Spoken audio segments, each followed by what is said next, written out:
My name is Serena Caldwell, and I am 29 years old.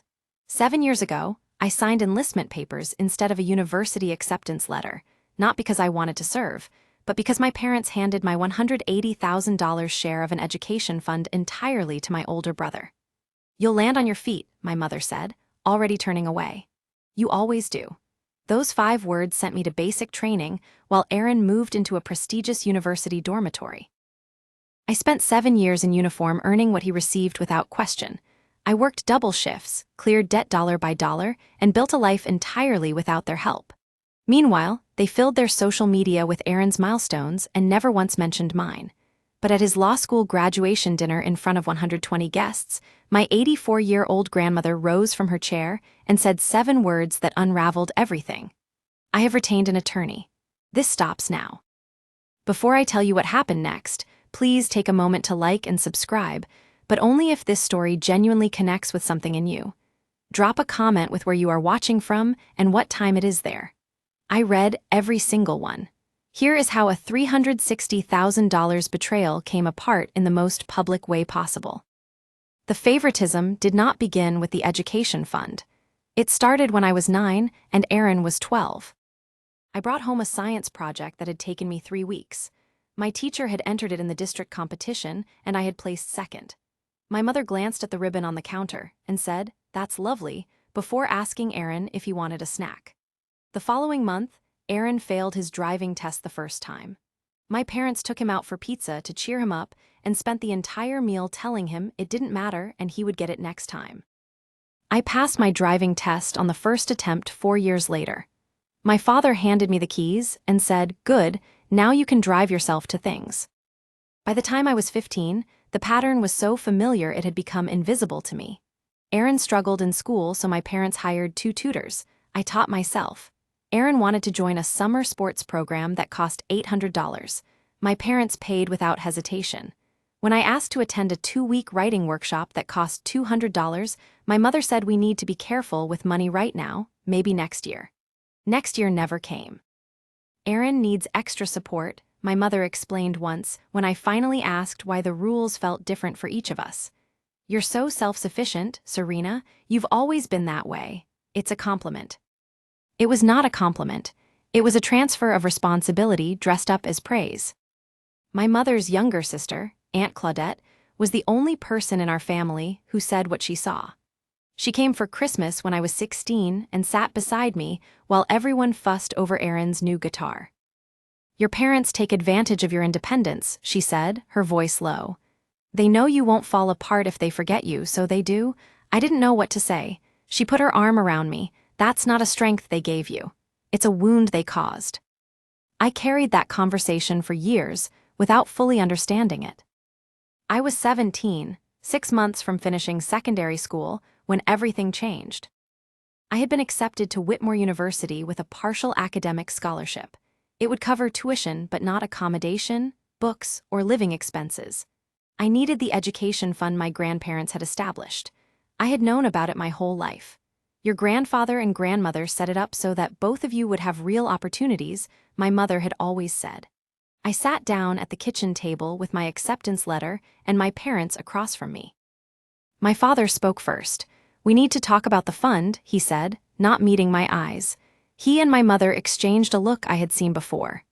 The kind that meant the decision had already been made and this conversation was a formality. "Aaron's program requires full funding," my father said. "His law degree is 7 years. The costs are significant." I waited for the but, it didn't come. "So the fund goes to Aaron entirely," I said. "Your scholarship covers your tuition," my mother said, her tone light, as though she were pointing out something helpful. "You're resourceful. You'll find a way." I stared at her. The fund was set up for both of us. "It's family money," my father said. "We're making the decision that serves the family best." I looked at my acceptance letter, at the scholarship amount, at the gap that remained. "So I get nothing." "You'll land on your feet," my mother said, already standing. "You always do."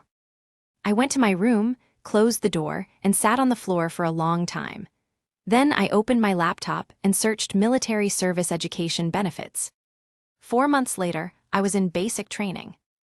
Aaron posted photographs from his first week of university. Sun, green lawns, friends I didn't know. My parents shared everyone. So proud of our boy, my mother wrote beneath each post. During my training, I had limited access to my phone. When I did check it, I saw a version of the life I had been told I didn't deserve. Aaron at law school social events. Aaron at competitions. Aaron receiving a commendation from a professor my parents had somehow already met. My parents' accounts had become dedicated records of his progress. A milestone photographed, captioned, shared. I sent updates too. A photo after completing an endurance exercise. A message saying I had passed my first assessment. My mother replied 2 days later, "Stay safe." My father not at all. My grandmother was different. Eleanor Caldwell was 77 when I enlisted and had always been the person in our family who paid attention to what was actually happening rather than what people said was happening. She called me when she could. She remembered the details of my training. She asked real questions. I called her once from the base during a rare hour of free time. "Grandma," I said, "it's Serena." "I know who it is," she said immediately.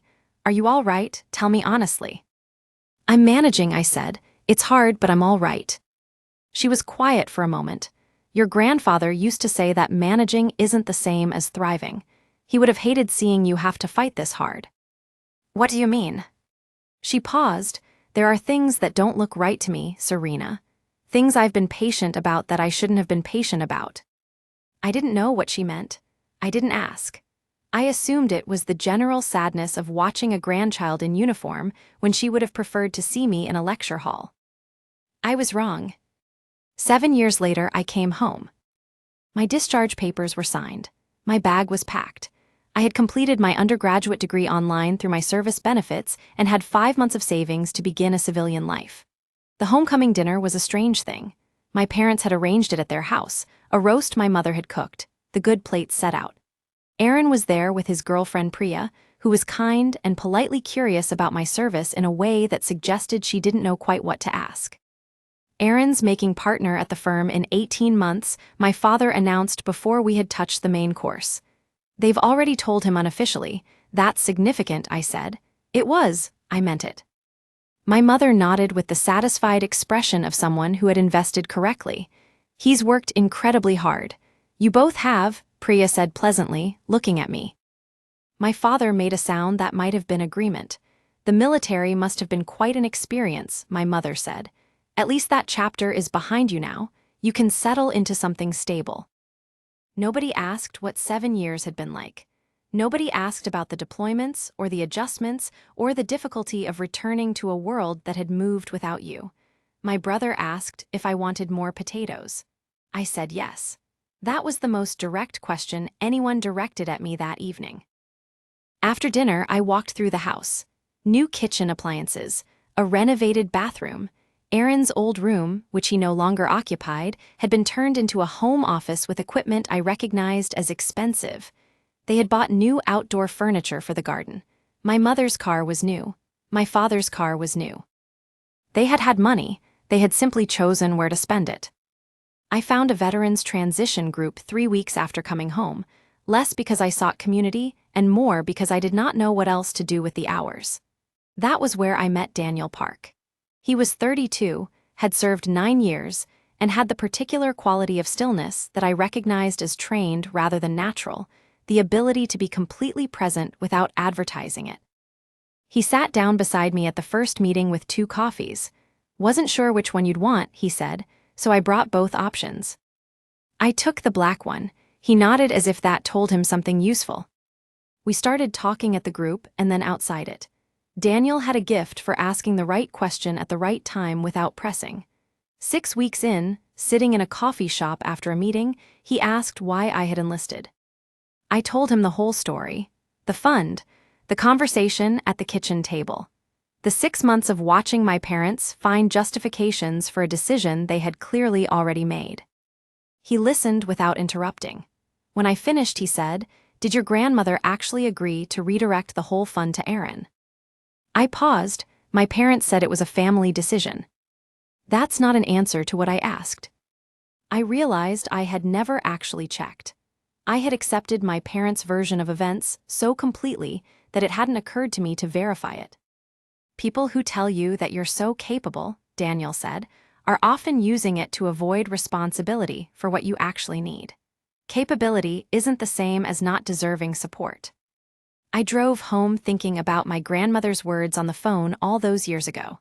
Things that don't look right to me, maybe it was time to ask what she had meant. The message came in the family group thread on a Wednesday morning. Aaron, big news. He had been approached about a senior position at a London firm. International, prestigious, salary that would have been unimaginable when we were children. My mother's response was immediate. We always knew, so proud. My father, that's our boy. This is what the investment was for. Investment, my stomach tightened. I typed congratulations and meant it. Then the conversation shifted. My mother, we want to do something to mark this properly. Aaron, we've been thinking about a celebration and we want to contribute to your relocation costs. It's a big move. My father, absolutely. This moment deserves proper support. I stared at my phone. I typed slowly. Where does that money come from? I still have outstanding loans from my service period. 3 dots appeared and disappeared several times. My father finally responded. Your service benefits were your educational support. Aaron's path required different investment. This is a separate matter. Mine was a state university online while deployed. I wrote back. Aaron had 7 years of private law school and accommodation, both from a fund that was set up for both of us. My mother, here we go. Why do you always have to bring up the past? Aaron, Serena, this is my moment. Can you not do this today? I put my phone face down and sat for a long time. Then I picked it up and scrolled to a number I had been hesitating to call for months. Aunt Claudette answered on the second ring. I could hear she was already somewhere busy, a market perhaps. I need Grandma Aliner's direct contact, I said, and I need to know exactly how the education fund was originally structured. There was a brief silence. Then her voice changed, became very precise.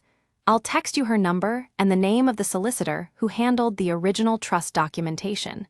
His name is Jeffrey Ashworth. How long have you known something was wrong? Since Aaron's 2nd year of law school, she said. Your grandmother and I have talked. We were waiting for you to be ready to ask. I called my grandmother that same evening. She answered before the second ring. Serena, I hoped it would be you. Grandma, I need to know about the education fund, what you actually agreed to. She was quiet for 2 seconds, then her voice went very still and very clear. I agreed to nothing. The words landed like a dropped weight. Your grandfather and I established that trust with precise instructions, she continued. £180,000 for each grandchild to be released at 18 for educational purposes. Equal and non-negotiable. That was the document. That was what we signed. But Mom and Dad said. I know what they said, and I waited, Serena, longer than I should have because I hoped they would correct it themselves. I gave them chances. I asked questions and accepted inadequate answers and told myself I was being charitable. She paused. Last year, your grandfather's old solicitor contacted me to settle some outstanding estate matters. That conversation led me to look at the trust documentation properly for the first time since your grandfather died. What I found made me contact Jeffrey Ashworth immediately. What did you find? An amendment, she said, added 8 months after you turned 18. It authorized flexible distribution at the trustee's discretion. It bore my signature. She let that settle. I never signed any amendment, Serena. That signature is not mine. I sat down on the floor of my flat. Jeffrey has had it analyzed, my grandmother continued, her voice steady even as I felt the room tilt. The conclusion is unambiguous. It's a forgery. I called Jeffrey Ashworth the following morning. He was brief and precise. The case was clear. He had already begun compiling documentation. The withdrawal history showed 7 years of transfers, all of it directed to accounts associated with Aaron's university, his accommodation, his living costs. Some portion had also covered what appeared to be personal household expenses for my parents. None of it had any authorization that could withstand scrutiny. He emailed me the documents that evening. I sat with Daniel beside me and read through them. The original trust deed was on the first page. The language was plain. Equal distribution, non-negotiable. The forged amendment was on the 3rd page. Jeffrey had attached a comparison of my grandmother's genuine signatures from the same period. The differences were clear even to me, the pressure inconsistent, the loops of certain letters slightly wrong. "Your father forged your grandmother's signature," Daniel said quietly. "That's fraud," I said. "And embezzlement," he said, "and breach of fiduciary duty." My phone buzzed, a message from Jeffrey. "The question is not whether you have grounds to proceed. You do, clearly. The question is whether you wish to. This is your decision, Serena." I looked at Daniel. He held my gaze and said nothing, which was the right thing. I drove to my parents' house the following morning. I had printed the documents and folded them in my jacket pocket. My mother answered the door, and her expression shifted when she saw mine. "I need to speak to both of you." We sat in the kitchen. My father came in from the garden, still holding his secateurs. I put the documents on the table. He picked up the first page. The color left his face so quickly I saw the moment it happened. "Where did you get these?" His voice was low. "Grandma Eliner's solicitor." My mother had appeared in the doorway. "What's going on?" I didn't look away from my father. He forged Grandma's signature. He redirected the entire trust to Aaron. My mother's voice was sharp. "Your father did what the situation required. Aaron needed full support." "Then you should have asked Grandma to adjust the trust properly," I said, "not falsified her signature." "We'll reimburse you," my father said quickly. "We can discuss a payment arrangement. Don't take this any further." Something in me went completely cold. I thought about 7 years. About the kitchen table and the acceptance letter and the 5 words that sent me to basic training. About the photos that filled my parents' accounts while my messages went unanswered for days.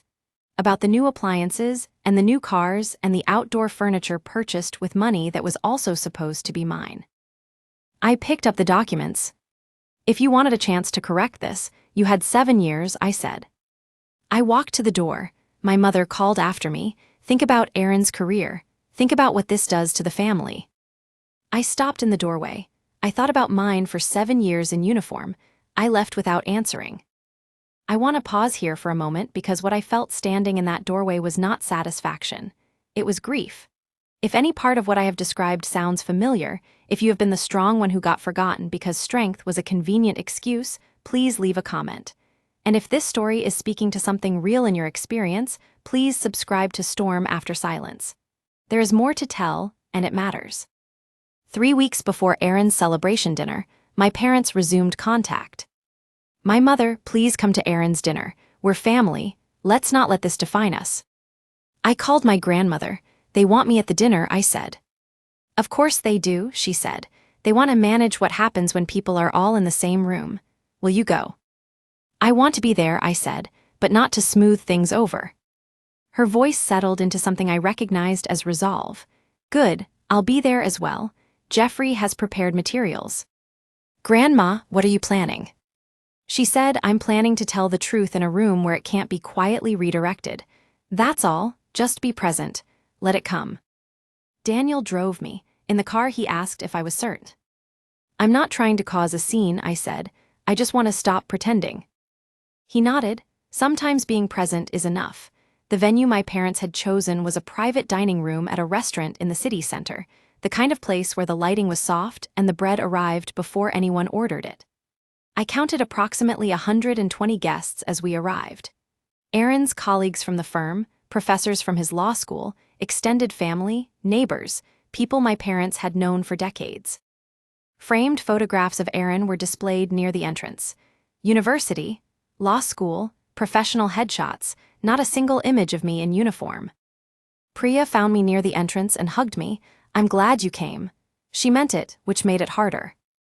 Aaron was at the center of a group of colleagues, animated and confident in a way that was genuinely impressive. He caught my eye across the room, and his expression flickered. He came over. "I wasn't sure you'd come." "I wasn't sure either," I said. He glanced toward our parents. "Is this going to be a problem?"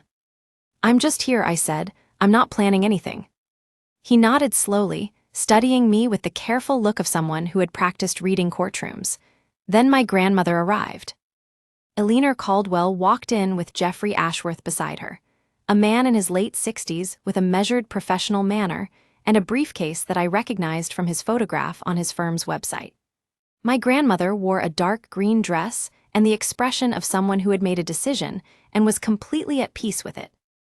My Aunt Claudette appeared at my side.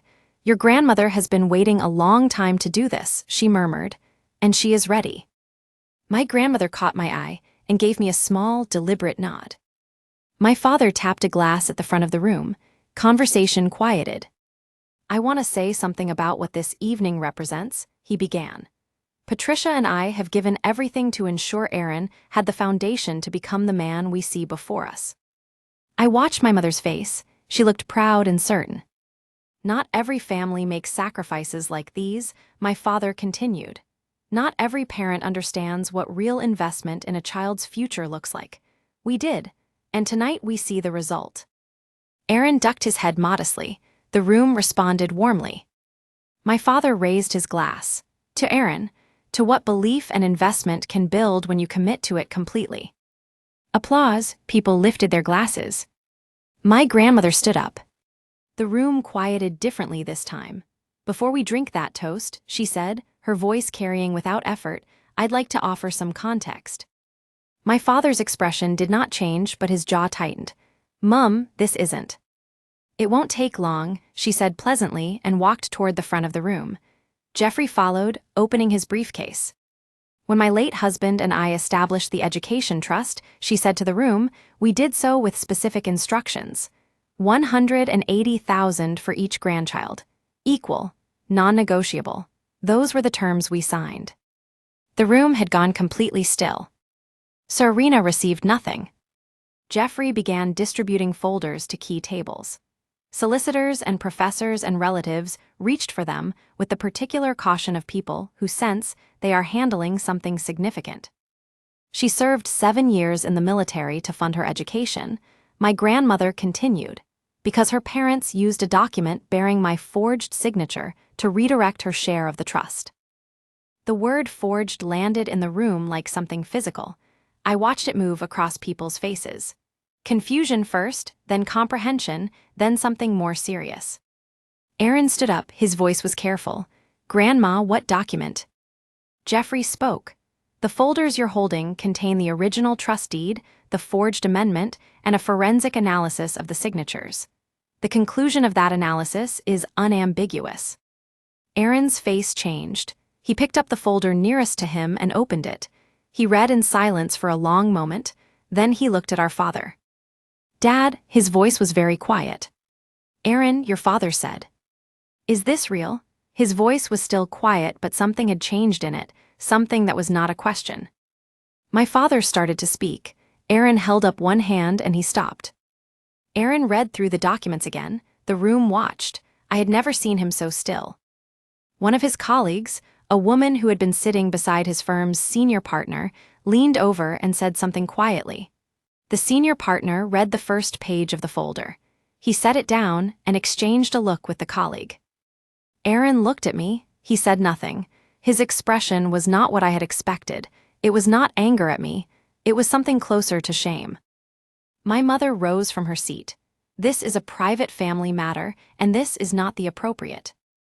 My grandmother turned to her with absolute composure. "You have had 7 years to make this a private matter, Eleanor. You chose not to, so now it is this." My father was on his feet. He crossed toward my grandmother with the expression of a man who had prepared something to say and had now forgotten it. "I am pressing charges," my grandmother said before he reached her. "I have already filed the initial report. Jeffrey has everything prepared." Gasps from several tables. Whispered conversations breaking out around the room. Jeffrey handed a final document to my father's oldest friend, who happened to be a retired judge, and who read it with the expression of someone confirming what he had already begun to suspect. My father stood in the center of the room, looking smaller than I had ever seen him. The dinner collapsed quietly from that point. Some guests left immediately. Others stayed, but the shape of the evening had broken beyond repair. Aaron's senior partner approached him. They spoke briefly and privately. I saw Aaron nod once. The partner shook his hand in a way that was professional rather than warm. My mother settled the bill with trembling hands. Several people said goodbye to Aaron before leaving and did not say goodbye to my parents. My Aunt Claudette sat with me at a side table. "How do you feel?" "Like I don't know what comes next," I said honestly. "That's the right answer," she said. 2 hours later, my grandmother and Jeffrey and Daniel and I sat in a quieter part of the restaurant after most people had gone. Jeffrey laid out the legal position with efficiency. Criminal proceedings. Forgery, embezzlement, breach of fiduciary duty. The report has been filed. Whether the Crown Prosecution Service takes it further depends on their assessment of the evidence, which Jeffrey considered substantial. Civil claim. I had clear grounds to seek full restitution, plus interest and damages. The forensic evidence alone was more than sufficient. What happens to my parents if it proceeds criminally? First offense, full cooperation, likely outcome is a suspended sentence and a restitution order. Possible community service. The forgery charge complicates the picture. A judge could take a stricter view. I looked at the table. "I don't want them in prison," I said. "I want what was taken from me, and I want them to understand they cannot simply decide to do this to someone and have it go unaddressed." My grandmother reached across and put her hand over mine. "That is exactly right." Aaron was waiting in the car park when I came out. He was alone.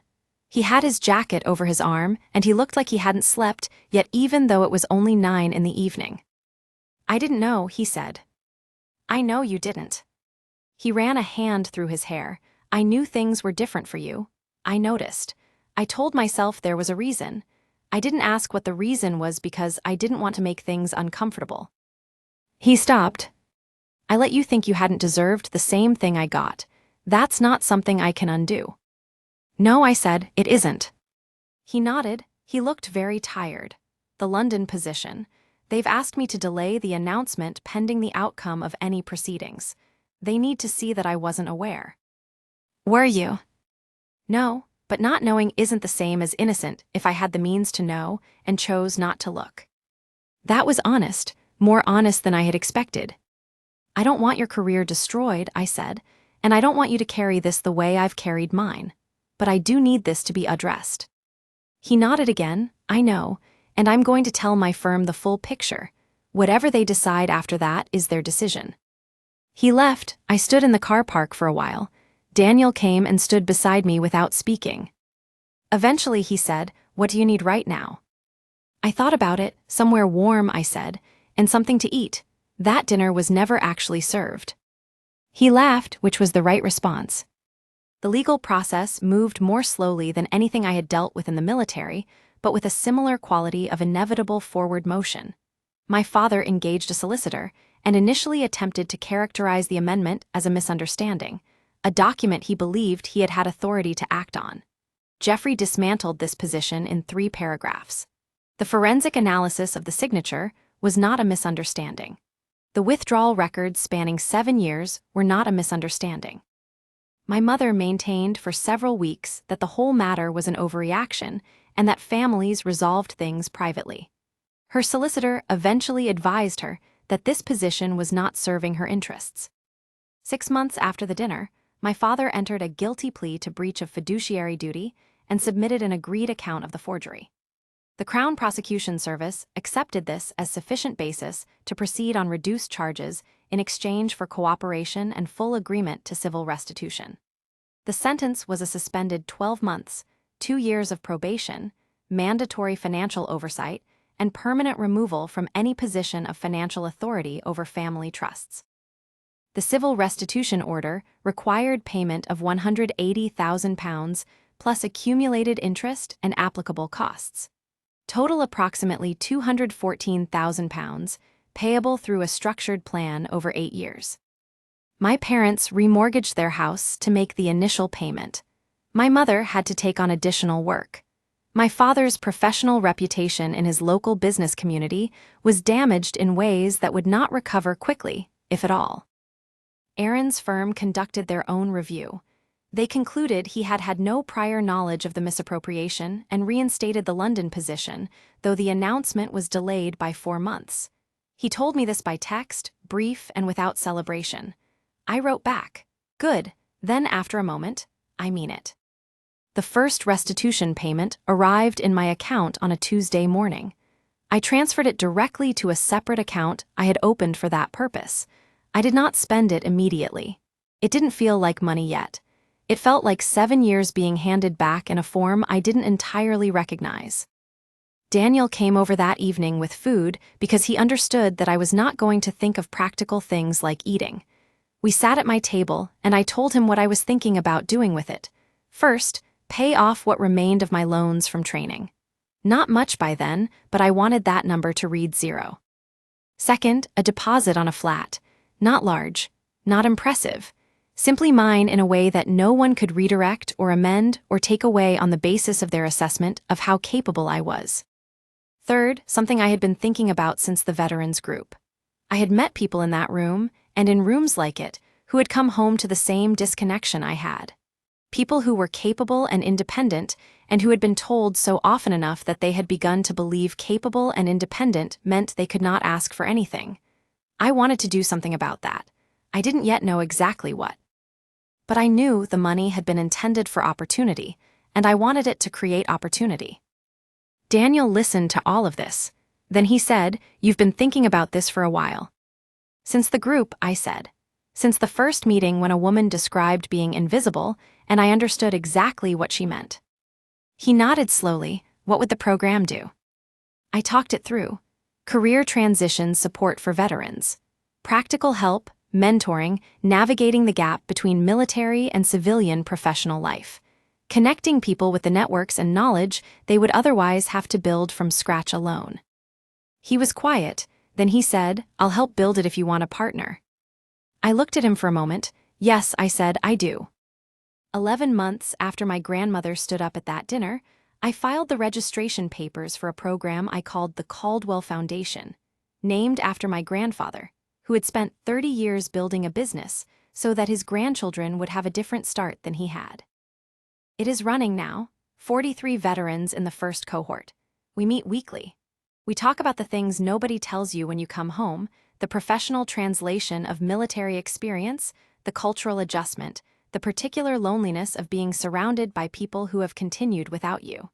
We connect people with mentors in their chosen fields. We help them ask for things they have been trained not to ask for. My grandmother came to the first session. She sat in the back, and afterwards she held both my hands.